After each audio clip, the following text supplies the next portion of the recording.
Mes chers amis, mes chers ennemis, et surtout vous là-bas, de l'autre côté de l'Atlantique, qui n'avez toujours pas compris que le GPS de l'histoire est en mode recalcul de l'itinéraire.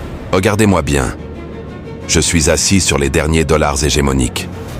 C'est un peu dur pour les lombaires, mais quel confort pour l'ego. Le grand Satan est enfin là où nous le voulions, dans la nasse.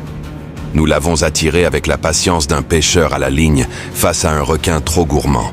On lui a envoyé les amuse-bouches, un zeste de Hamas, une pincée de Hezbollah, un soupçon de Houthis. Et qu'a fait l'oncle Sam? Fidèle à lui-même, il a foncé dans le buffet à volonté, renversant les tables et vidant son chargeur sur les rideaux. Quel spectacle! Un colosse qui court après son ombre avec une chaussure en moins. La méthode du maître.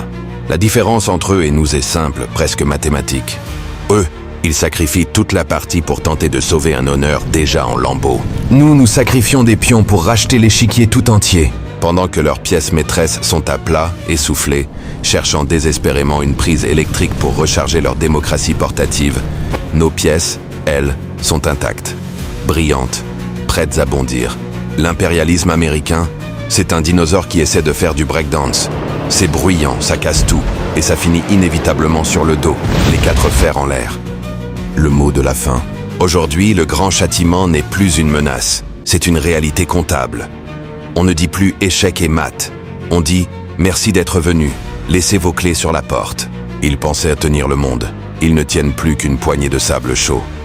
Nous tenons le manche, et croyez-moi, la direction qu'on va prendre ne figure sur aucune de leurs cartes. L'Amérique de Trump, c'était le dernier acte d'une pièce de théâtre mal écrite. Les rideaux tombent, la lumière s'éteint. Et devinez qui possède la compagnie d'électricité ?